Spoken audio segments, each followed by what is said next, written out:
Hello everyone, happy independence day. અને હું તમને આજે એક વસ્તુ બતાવવા માગું છું કે આપણું મગજ કઈ રીતના માન્યતા બનાવે છે. અને આપણે ઇન્ડિપેન્ડન્સ ડે તો છે, પણ તેમ છતાં આપણે કેટલા મેન્ટલી ફ્રી છીએ. Let's try to understand it.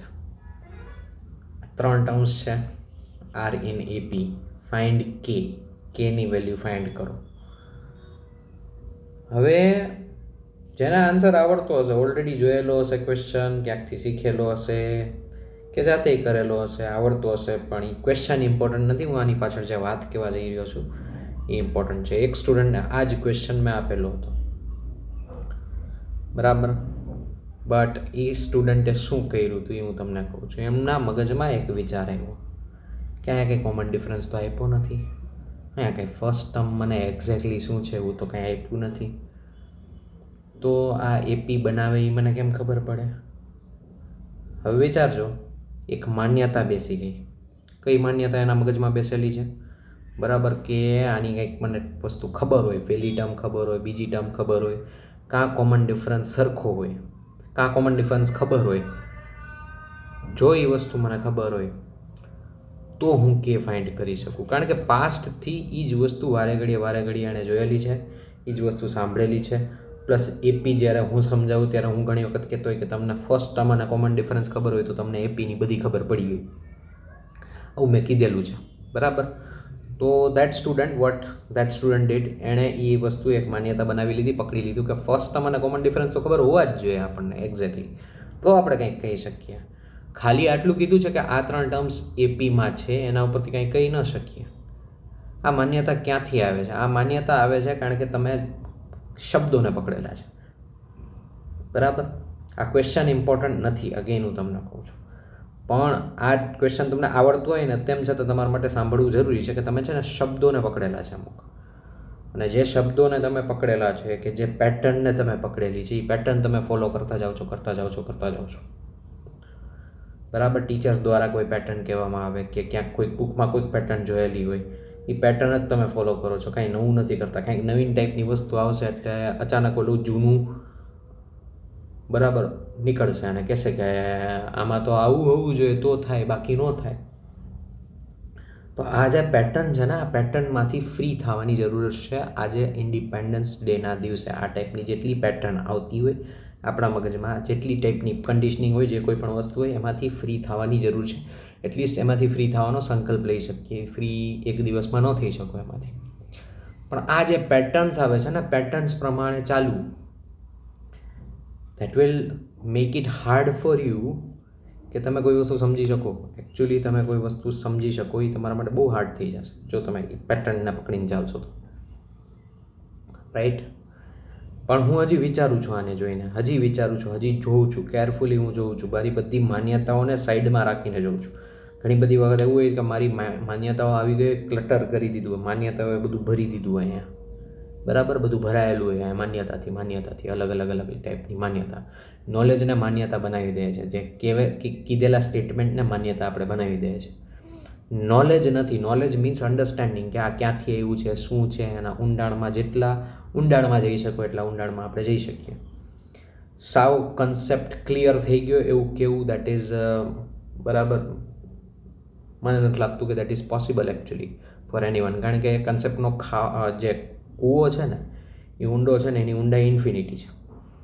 But જરૂર પડે ત્યારે એ કૂવાની અંદર કૂદી શકવાની આપણી એબિલિટી છે ને, એ આપણે વિકસાવી શકીએ, બરાબર. અને ઘણી વખત આપણે એકલાથી ન થાય તો આપણે કોઈકની હેલ્પે લઈ શકીએ, દેટ ઇઝ ફાઇન. આ એટલો અઘરો ક્વેશ્ચન નથી જોકે, પણ હેલ્પ લઈ શકાય બીજા સાથે ડિસ્કસ કરી શકાય, એવા લોકોની સંગતમાં રહી શકાય, બરાબર. એના માટે જ હકીકતે ટીચર્સ હોય છે એકચ્યુઅલી, કે તમને એ સંગત મળે. એક ડિલિવર કરી દેવું કોઈ, એના માટે ટીચર્સ નથી હોતા ઇન માય ઓપિનિયન, રાઈટ. તમને એની સંગત મળે, તમને એના દ્વારા ઘણી બધી કેટલી અમૂલ્ય વસ્તુઓ એના દ્વારા મળે છે. તો આ માન્યતા અહીંયા જે છે, પહેલી વાત કે આપણે ટીચર્સના શબ્દોને જે પકડીએ છીએ, શબ્દોને શું કામ પકડીએ છીએ? કારણ કે આપણને એ શબ્દો ઉપર એ લેવલે વિશ્વાસ હોય છે કે અહીંથી કંઈક થશે. અને એવો વિશ્વાસ એટલા માટે હોય છે કારણ કે આપણે કંઈક જોઈએ છે. આપણે શું જોઈએ છે? આપણે દર વખતે સાચું પડવું છે. તમે આને જોઈ નથી શકતા ક્લિયરલી, એનું વન ઓફ ધ રીઝન એ છે કે તમારે સાચું પડવું છે, તમારે માર્ક્સ જોઈએ છે, તમારે આન્સર જોઈએ છે, અને એના લીધે તમારે આન્સર નથી આવતો, માર્ક્સ નથી આવતા. હકીકતે એ જ હર્ડલ છે. વસ્તુઓને તમે ક્લિયરલી જોઈ શકો. જેટલી ડિઝાયર્સ વચ્ચે વચ્ચે તમારે આવે છે ને, એ પહેલાં તો ઓળખો. પોતાની જાતને એ ટાઈમે પૂછો, અચ્છા મેં આ સરનું કે મેડમનું આ સ્ટેટમેન્ટ કેમ પકડીને રાખ્યું છે, બરાબર? સ્ટેટમેન્ટને આટલું મતલબ કે હાર્ડકોર રીતના કેમ પકડી રાખ્યું છે કે આમાં જોઈને આમ ન હોય ને આમ હોય ને આમ ન હોય, એ એટલે પકડીને રાખ્યું છે. એની અંદર ઊંડાણમાં હું જઈ શકતો હતો કે આ સ્ટેટમેન્ટ ક્યાંથી આવ્યું, શું આવ્યું, એ બધું થઈ શકતું હતું, પણ તેમ છતાં તમે સ્ટેટમેન્ટને કેમ પકડેલું છે? એ એટલે પકડેલું છે કારણ કે એ સ્ટેટમેન્ટ દ્વારા તમે કંઈક કરવા માગો છો. તમને એ સ્ટેટમેન્ટ ઉપર એવો ભરોસો છે કે એ સ્ટેટમેન્ટ તમે જે કરવા માગો છો ને, એનો એક રામબાણ ઇલાજ છે, એનું તમારે આમ કરીને કામ થશે, ફટ કરીને. જે સ્ટેટમેન્ટ છે ને, એ સ્ટેટમેન્ટથી થશે કંઈક. એ સ્ટેટમેન્ટ એ એટલું ઇમ્પોર્ટન્સ ધરાવે છે કારણ કે એ સ્ટેટમેન્ટ બધું છે. એ સ્ટેટમેન્ટ ક્યાંક ટેક્સ્ટબુકમાં આપ્યું હોય, ક્યાંક કોઈ ફ્રેન્ડ્સે કીધું હોય, કોઈ ટીચર્સે કીધું હોય, એ સ્ટેટમેન્ટ અહીંયા બાંધેલું છે. સ્ટેટમેન્ટ બાંધીને રાખવામાં વાંધો નથી, પણ સ્ટેટમેન્ટ તમને ટોટલી પકડી લે છે. તમારી જે બુદ્ધિ છે ને, એની માથે ચડી જાય છે. એનાથી અલગ તમે નથી વિચારી શકતા બિકોઝ ઓફ દેટ સ્ટેટમેન્ટ. અને એનાથી અલગ વિચારી શકવાની જે ક્ષમતા તમારી અંદર હકીકતે છે ખરા, પણ એ સ્ટેટમેન્ટનું ઉપર આમ જે રીતના છવાઈ ગયું છે ને, જે સ્ટેટમેન્ટે તમને પ્રોમિસ કરેલું છે કે એનાથી આન્સર સાચા આવી જશે, એનાથી માર્ક્સ આવશે, એનાથી આ થશે, એનાથી તે થશે, એને મૂકતા નહીં, ના આ વસ્તુ કરવાની, આ વસ્તુ આમ જ હોય, એ જે પકડેલું છે ને, એ નડે છે. પેલા અહીંયા ઓબ્ઝર્વ કરજો, when you are dealing with a question, you are not just dealing with a question, you are also dealing with yourself. તો આ જે સ્ટેટમેન્ટ છે કે ભાઈ એ અને ડી ખબર હોવું જોઈએ, એ સ્ટેટમેન્ટની પાછળ કંઈક બોધ છે, કંઈક અન્ડરસ્ટેન્ડિંગ છે મારી, કે ફર્સ્ટ ટર્મ અને કોમન ડિફરન્સ દર વખતે સરખો હોય. એટલે કોમન ડિફરન્સ જો તમને મળે, ફર્સ્ટ ટર્મ અને કોમન ડિફરન્સ મળે, તો ખાલી ફર્સ્ટ ટર્મની અંદર એક પહેલી ટર્મ મળી ગઈ, પછી બીજી, ત્રીજી, ચોથી, એના માટે D D D D D D add કરતો જાઉં છું, બરાબર?